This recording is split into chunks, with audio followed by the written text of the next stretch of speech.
안녕하십니까? 네, 한 주 잘 보내셨나요? 네, 우리 찬양대에 특별한 찬양을 들으면서 이제 단에 서야 되는데 무슨 말씀을 드려야 될까 잠깐 생각을 했습니다. 우리가 살아가면서 정말 하나님을 예배하고 또 믿음대로 산다라고 생각합니다. 근데 어느 순간 보면 내가 생각하고 판단하고 있는 그것이 나의 생각인지 아니면 성령께서 넣어주시는 생각인지가 혼란스러울 때가 있습니다. 순간순간 내가 잘하고 있는 건가? 라는 생각이 드는 때가 있죠. 오늘 이 안식일 우리가 드리는 이 예배는 분명 하나님께서 우리를 인도하시고 또 우리의 마음 가운데 생각을 넣어주시는 시간입니다. 마음을 열고 귀를 열고 주님이 주시는 그 말씀에 조금 더 집중해 보면 좋겠다는 생각을 해보게 되었습니다. 우리가 잘 아는 유머 중에 목욕탕 주인의 법칙이라는 유머가 있습니다. 전국에 있는 목욕탕 협회에서 내린 결론이라고 이야기를 해요. 혹시 뭔지 아십니까? 누구에게나 때는 있답니다. 이 땅에 사는 모든 사람들에게 다 때가 있다는 거죠. 세상에 때 없는 사람은 없습니다. 다 문질러 보면요 나오게 돼 있어요. 그래서 성경은 기록된 바 의인은 없나니 하나도 없다라고 말합니다. 이 땅에 의인은 없다는 거죠. 흠이 없고 때가 없는 사람이 없다는 겁니다. 그러나 하나님은 우리에게 그 때 많은 인간들에게 또 다른 때를 더하십니다. 그런데 이 때는 종류가 다른 때예요. 하나님이 정해놓으신 기회의 시간의 때입니다. 오늘 이 성전에 오신 여러분들이 경험하는 그 시간이 하나님이 우리를 위해서 준비해 놓으신 그 때입니다. 비록 우리가 세상 가운데서 때도 많이 타고 죄도 많지만 하나님이 우리에게 회복할 수 있는 때를 더하셨어요. 목욕탕 입구에 가면은요 꼭 붙어있는 문구가 또 하나가 있습니다. 요즘은 목욕탕을 잘 안 가셔서 잘 모르시죠? 그 목욕탕 옷 갈아입는 데 보면은 글이 하나 써 있습니다.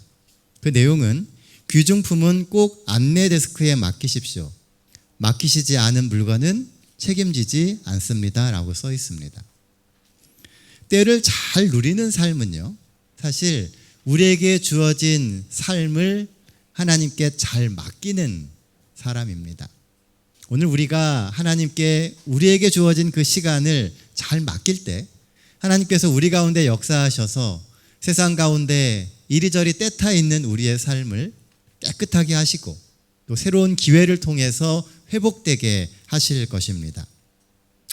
만약에 우리가 맡기지 않으면요 하나님께서 우리의 삶을 책임져 주실 수 없어요. 그러면 결국 내 인생은 내가 책임져야 되는 상황이 오게 되는 것입니다. 이 한 주 우리는 우리의 삶을 하나님께 맡기는 삶이었습니까? 혹 우리가 다 맡기지 못했었다면 이 시간만은 하나님께 모든 것을 맡기며 모든 생각을 하나님께 집중하는 시간 되길 바랍니다. 오늘 함께 나눌 은혜의 말씀은요 사도행전 5장 26절로 32절에 있는 말씀입니다.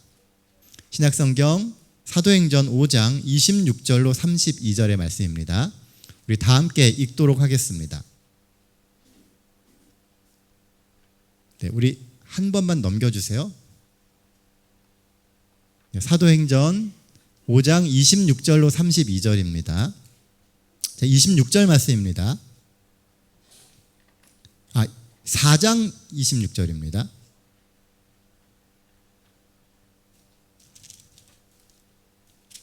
(5장 26절로) 네, 26절로 있는 말씀입니다.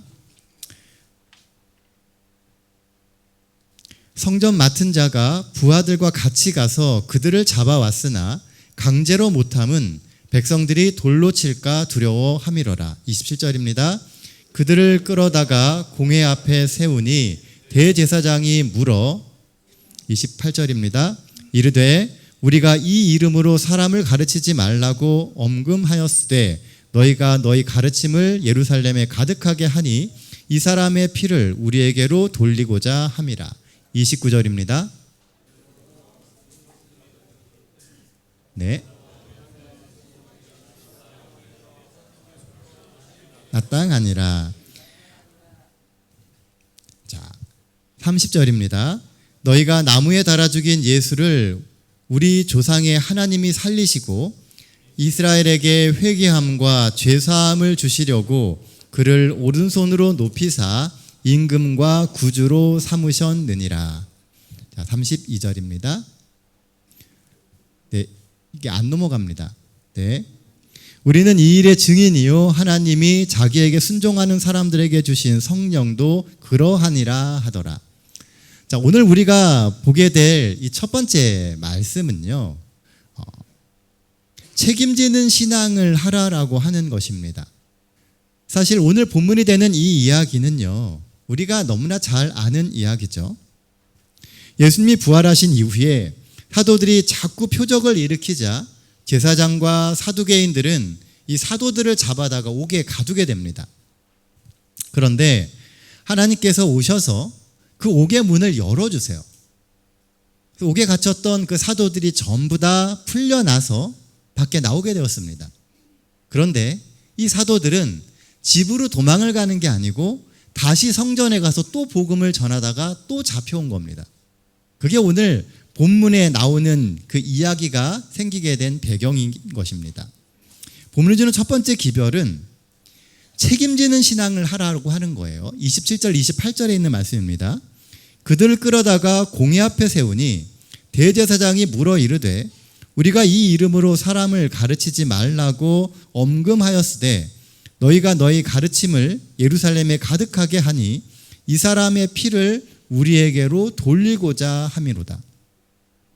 오늘 본문의 이야기는요, 사실은 읽다 보면 조금 이상합니다. 여기 보시면은 이 사도들은 그 탈옥을 했다가 다시 붙잡혀 온 겁니다. 그렇죠? 탈옥을 했다가 다시 잡혀왔는데 대제사장은 사도들의 탈옥에 대해서 전혀 말을 하고 있지 않아요. 그리고 그들을 신문하는 죄가 뭡니까? 예수의 이름으로 복음을 전하지 말라고 했는데 왜 복음을 전했느냐라는 것만 이야기를 합니다. 좀 이상하죠? 탈옥이 큰 죄입니까? 복음을 전하는 게 큰 죄입니까? 근데 보통 보면은 탈옥이 훨씬 큰 죄입니다. 특히 감옥에 가둬놨던 누군가가 도망을 갔다라고 하는 것은 정말 큰 죄죠. 그 죄를 이야기하면서 붙잡을 수 있는 근거가 있는데도 불구하고 이 대제사장은 그렇게 하고 있지가 않다는 것입니다. 탈옥에 대한 말은 전혀 하지 않고 도리어 그 복음을 전해서 예수의 죽음의 책임을 자신들에게 돌리고자 하느냐고 말하고 있는 것입니다. 그들의 관심은 예수의 죽음에 대한 책임에 있어요. 그들의 관심이 사도들이 뭘 했건 그거에 전혀 관심이 없습니다. 혹시라도 사람들이 자신들에게 예수의 죽음에 대한 책임을 물을까 하는 거에 대해서만 관심이 있었다는 것입니다. 그리고 혹시나 그 죽음의 책임이 자신들에게 전가질까 봐 되게 전전긍긍합니다.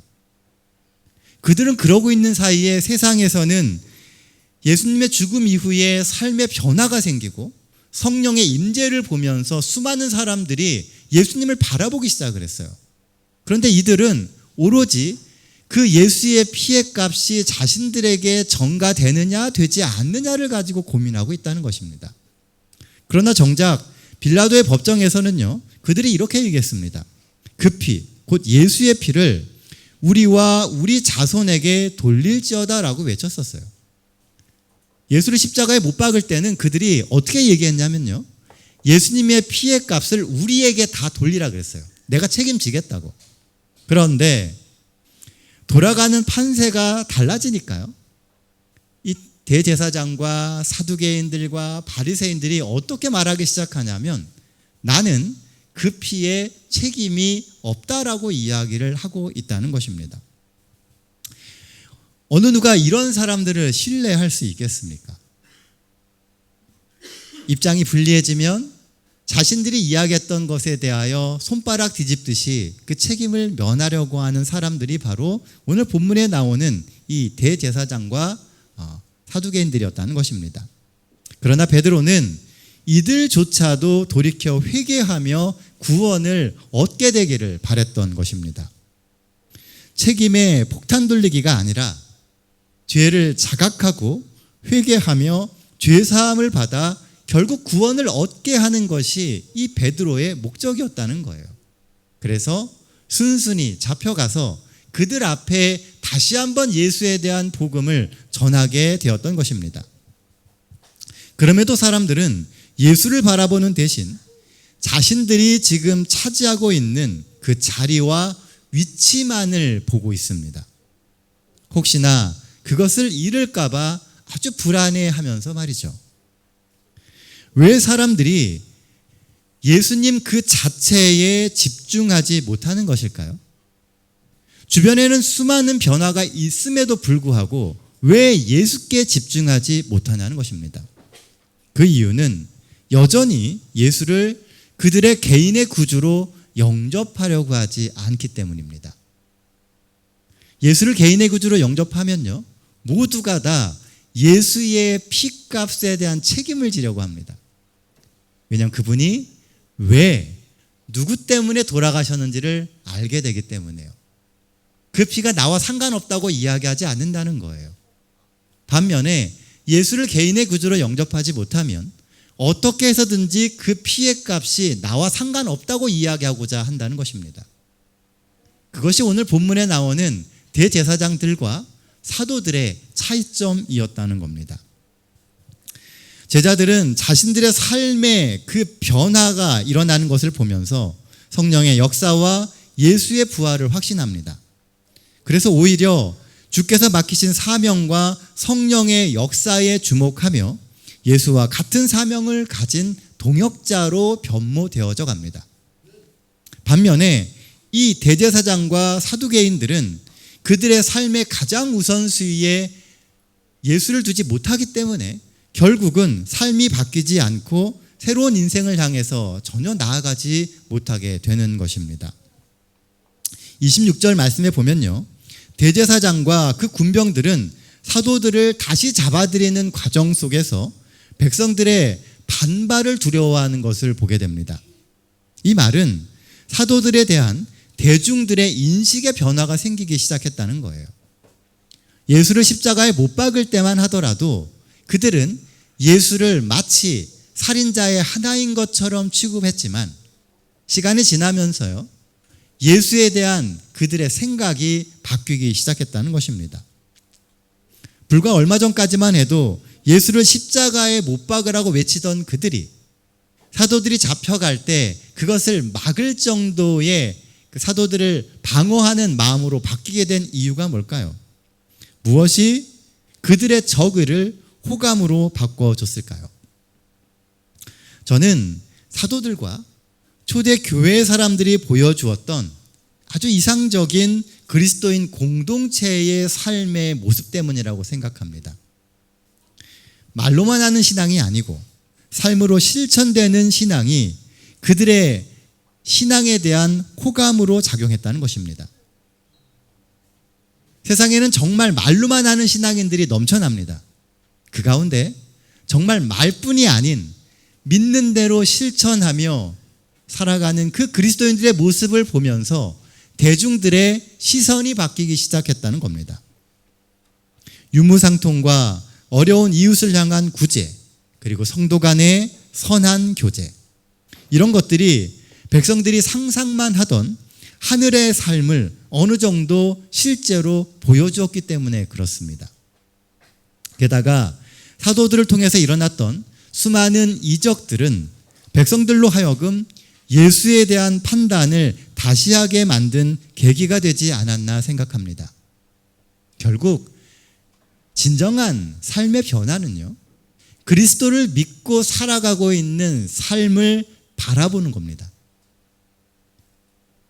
예수님의 제자들이 그렇게 살아가고 초대교회가 그렇게 살게 되었을 때 예수를 십자가에 못 박았던 그들조차도 예수에 대해서 다시 생각하고 호의를 갖게 되었다는 것입니다.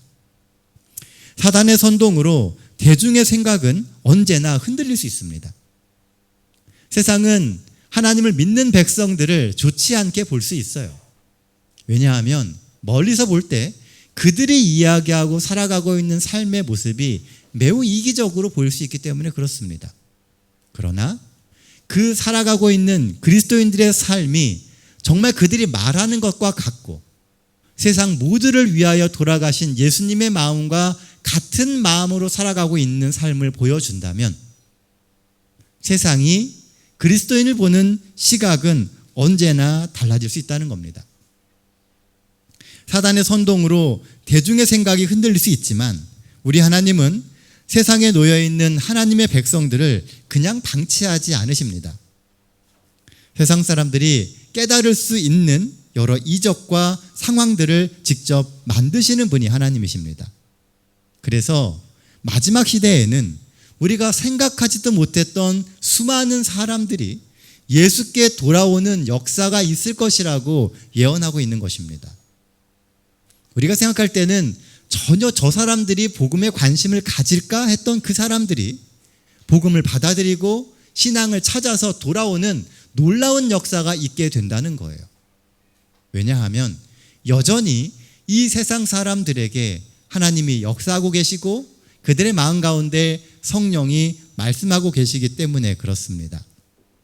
그런 의미에서 오늘을 사는 우리에게 필요한 것은 책임지는 신앙이에요. 우리의 믿음의 선택에 책임을 지고 피하기보다는 믿음으로 현실 속에서 신앙을 성취하는 그리스도인들이 되어야 합니다. 29절 말씀입니다. 사도들과 베드로와 사도들이 대답하여 이르되 사람보다 하나님께 순종하는 것이 마땅하니라. 사람들이 보고 있는 시각이나 그들의 말보다 하나님이 보고 계시는 그 삶에 더 순종해야 된다는 거예요. 하나님이 보신다라는 생각을 가지고 살아야 한다는 것이죠. 하나님을 두려워하십시오. 그리고 우리는 하나님께 순종해야 합니다.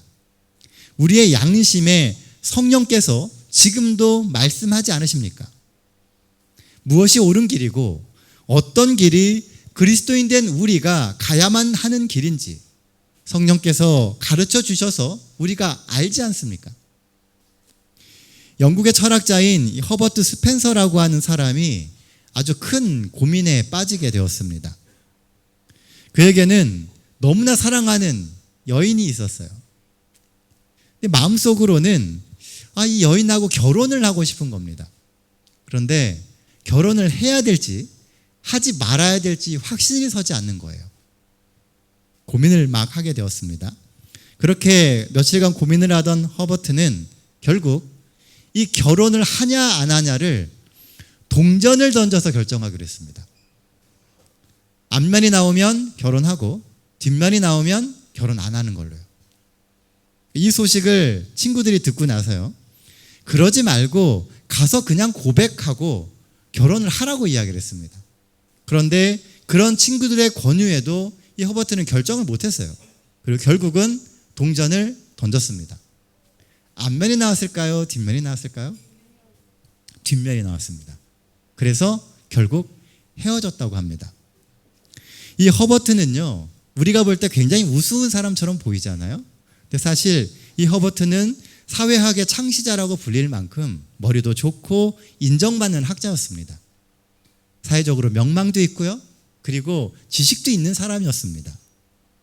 그럼에도 불구하고 그가 자신의 인생에 어떤 결정을 하지 못했던 이유가 뭐냐면요, 책임을 지지 않으려고 했기 때문에 그렇습니다.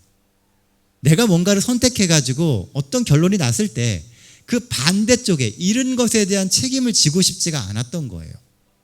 주저하고 결정하지 않고 미룹니다. 그러다 보니 정말 소중한 사람을 잃어버리게 되었던 것입니다. 선택에는 성공과 실패라고 하는 결과가 따라오기 때문에 때로는 선택하는 것이 무섭고 두렵습니다. 하지만 책임감을 갖고 우리는 믿음의 선택을 하며 살아야 합니다. 끝까지 나를 포기하지 않으시고 성령을 통해서 인도하시는 하나님을 믿고 말씀에 따라 바른 선택을 하십시오. 책임을 지는 것이 두려워서 알면서도 모른 척하며 딴짓하며 민기적거리며 세월을 허비하는 사람들이 의외로 주변에 많습니다. 하나님이 우리에게 말씀하시고 그리고 그 말씀이 우리의 마음에 와 닿을 때 우리는 그것을 삶에서 실천하며 책임 있는 신앙인이 되어야 돼요. 책임 있는 신앙인이 될 때 우리의 삶 속에 하나님의 역사들이 생깁니다. 어쩌면 우리의 삶에 초대교회에 있었던 사도들과 같은 그런 이적들이 적은 이유 중에 하나는 하나님이 우리에게 맡기신 신앙의 길들에 대한 책임을 우리가 지려고 하지 않기 때문에 그럴 수도 있다는 것입니다. 하나님이 오늘 우리에게 말씀하세요. 성령은 늘 우리에게 옳은 길이 무엇인지 말씀하십니다. 그 이야기는요, 아직 우리에게 가능성이 있다는 이야기예요. 우리를 통해서 하나님이 이루시고자 하시는 것이 있다는 것입니다. 이 한 주도 하나님과 합력하여 선을 이루는 그리스도인들이 되십시오. 책임감 있게 하나님의 음성에 주목하며 믿음의 선택을 하며 살아가시는 우리 모두가 되시기를 간절히 바랍니다. 본문이 주는 기별 두 번째는요, 증인이 되는 삶을 사는 것입니다. 32절 말씀입니다. 우리는 이 일의 증인이요 하나님이 자기에게 순종하는 사람들에게 주신 성령도 그러하니라 하더라. 오늘 본문을 보면 이 사도들은 권력을 가지고 있는 기득권층으로부터는 많은 핍박을 받았지만 일반 백성들로부터는 적지 않은 호의를 얻었던 것으로 추정이 됩니다. 하지만 제자들은요, 대중을 등에 업고 정치적인 영향력을 행사하는 대신 예수께서 보여주신 복음을 향한 헌신의 삶을 살았어요. 사람들이 지지한다고, 사람들이 그들과 뜻을 같이 한다고 그래서 정치적인 힘을 갖지 않았다는 것입니다. 어쩌면 이런 부분이 색안경을 끼고 초대교회를 바라보던 사람들의 생각을 바꾼 계기가 되었다고 생각합니다. 12로 시작한 그 초대교회가요, 점점 불어납니다. 하루에 3,000명이 교회에 들어오는 역사들이 있었어요. 어쩌면 사회적으로 보면 요즘 말로 센세이션을 일으키는 겁니다. 유행이 되고 이슈가 돼요. 사람들의 주목을 받습니다. 그런데도 이 교회는 정치적인 영향력을 행사하려고 하지 않았다는 것입니다. 종교는 정치색을 가져서는 안 됩니다. 근데 이게 참 어려워요.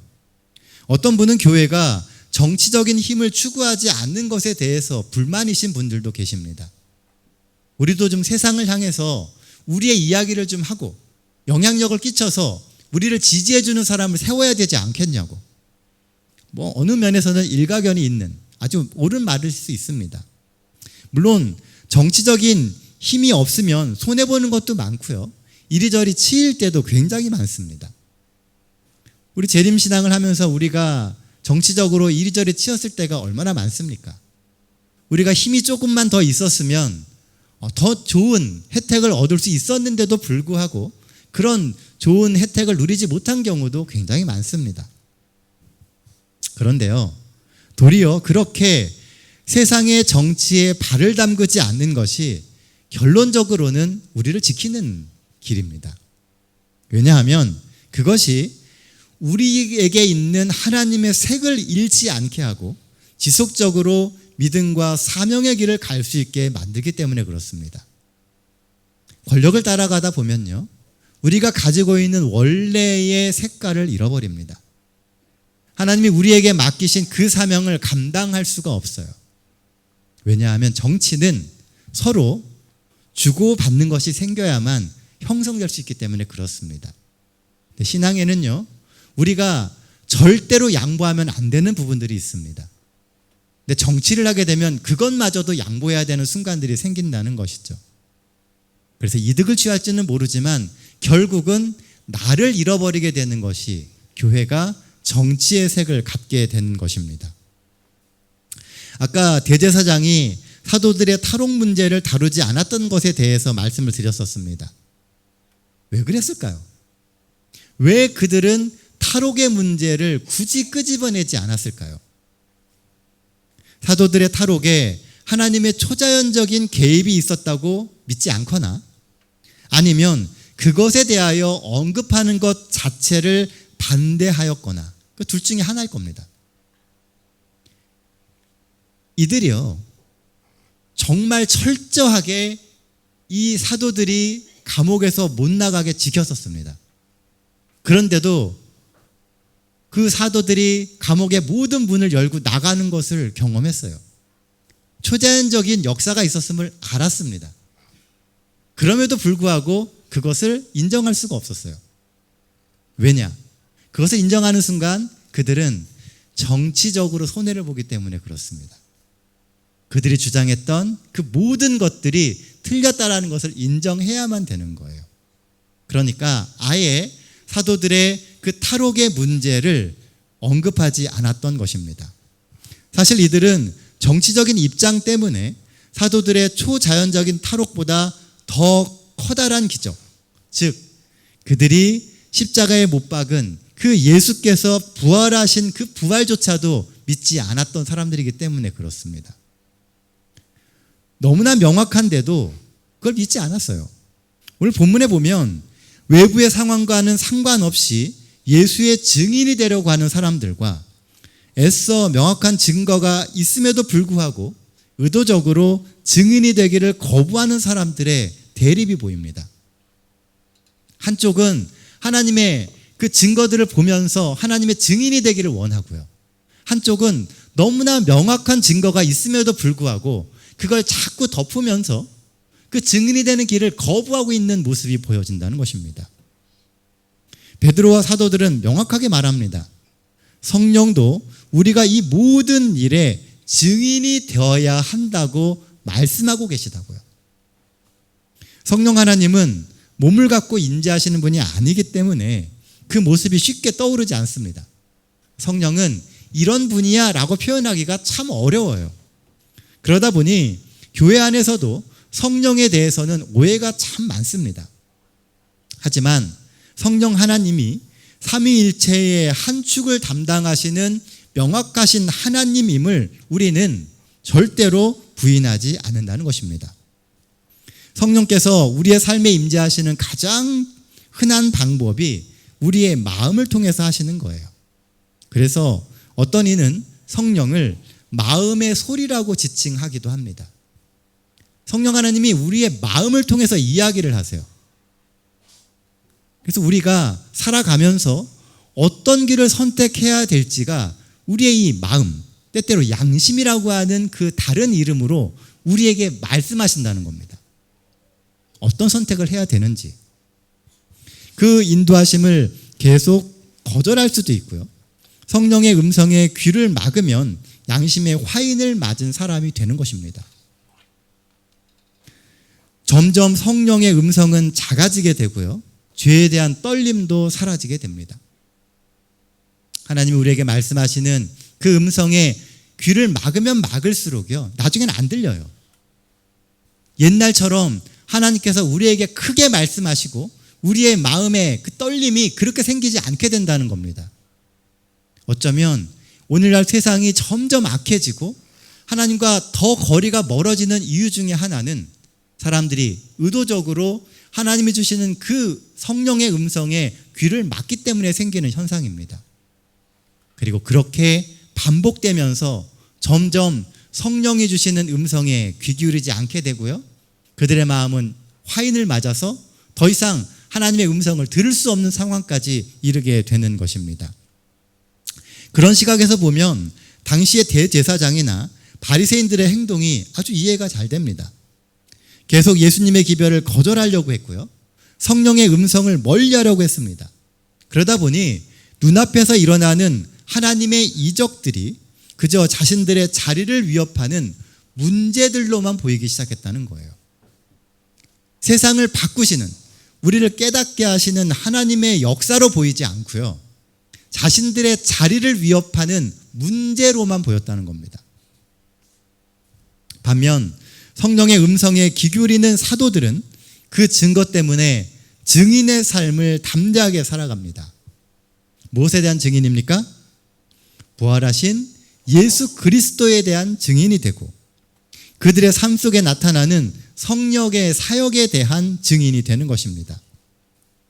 종교개혁 당시에 로마의 카톨릭을 향한 그의 주장을 취소하라는 압박 앞에 루터는 이렇게 이야기를 했습니다. 나의 양심은 하나님의 말씀에 사로잡혀 있으며 나는 철회할 수도 없고 철회할 용의도 없습니다.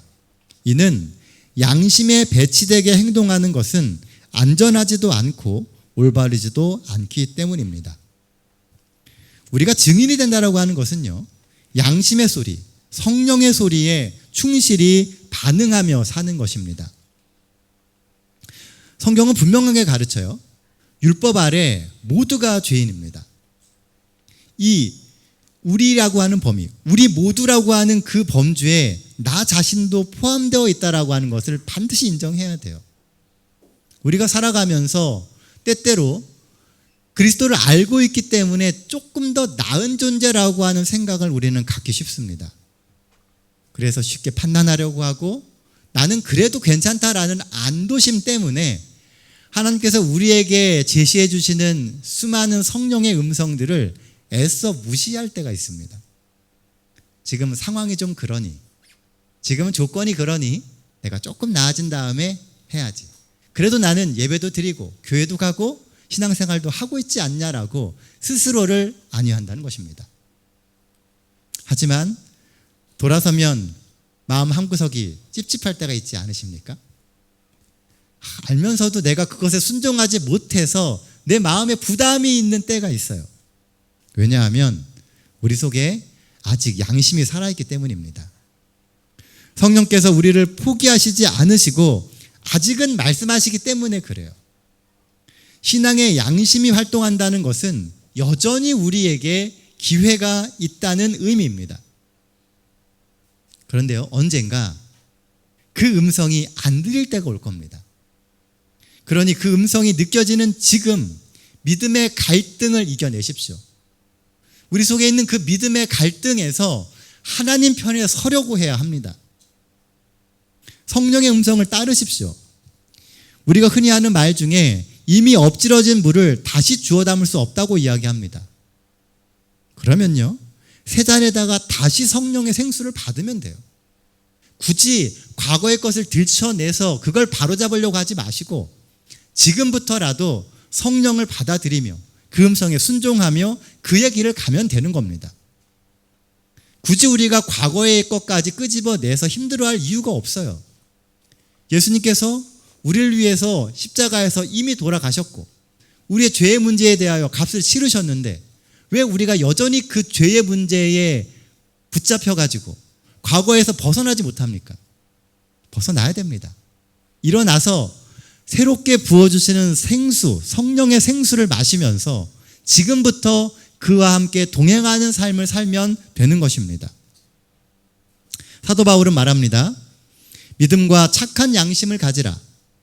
어떤 이들은 이 양심을 버렸고 그 믿음에 관하여는 파선하였느니라. 같은 시간, 같은 공간에 살지만 어떤 이는 성령의 인도하심에 따라 그리스도의 증인으로 살고 어떤 이는 여전히 하나님께 이름만 딱 걸쳐놓은 채 인생을 살아갑니다. 우리의 삶이 걸쳐진 신앙이 아닌 성령과 함께 예수께 나날이 나아가는 삶이 되기를 간절히 바랍니다. 네, 말씀 정리하도록 하겠습니다. 본문이 주는 기별 첫 번째는 책임지는 신앙생활을 하라는 것입니다. 선택에는 성공과 실패라고 하는 그 책임이 따릅니다. 그리스도인은 책임지는 사람이에요. 세상에 대한 책임도 그리스도인은 져야 합니다. 세상이 악해지는 것에 대한 책임이 우리와 전혀 다른, 우리에게 없는 게 아니라는 거예요. 세상이 악해질수록 우리는 더 책임감을 느껴야 합니다. 우리의 믿음에 책임을 지고 우리의 신앙에 책임을 지는 사람들이 그리스도인들입니다. 하나님은 그렇게 삶을 거는 우리를 책임지십니다. 그리고 우리가 하나님께 맡겨져 있는 하나님의 성도임을 기억하시며 맡겨진 하루하루의 시간에 책임 있는 믿음의 결정을 하며 살아가는 우리 모두가 되어야 하지 않겠습니까? 본문이 주는 두 번째 기별은 증인이 되는 삶을 살아가는 것입니다. 성령의 음성을 듣는 우리는 그리스도의 십자가의 증인이 되어야 합니다. 물론 갈등도 되고 우리를 압박하는 아주 삶이 힘든 순간들도 있을 겁니다. 하지만 우리는 그리스도인이 아닙니까? 우리는 예수의 이름으로 그분의 능력으로 살아가는 사람들입니다. 담대히 예수를 증언하는 증인이 되십시오. 이 한 주 우리의 삶이 예수의 흔적을 세상에 남기는 증인의 삶이 되기를 간절히 기도합니다. 이번 주의 시작은 비로 시작했습니다. 중간에는 한참 또 화창하더니 주말이 되니까 또 다시 비가 옵니다. 굳을 때나 햇볕이 찬란할 때나 하나님은 늘 우리의 하나님이셨습니다. 이 한 주 우리가 어떤 시간을 살아가든지 하나님을 믿고 믿음의 길을 가십시오. 그 시간이 굳은 시간이면 굳은 대로 하나님께서 우리에게 힘이 되어 주시고, 우리가 살아가는 그 시간이 햇볕 찬란한 시간이면 그 햇볕 가운데서도 우리가 마르지 않도록 우리의 삶에 촉촉한 성령의 비를 내려주실 겁니다.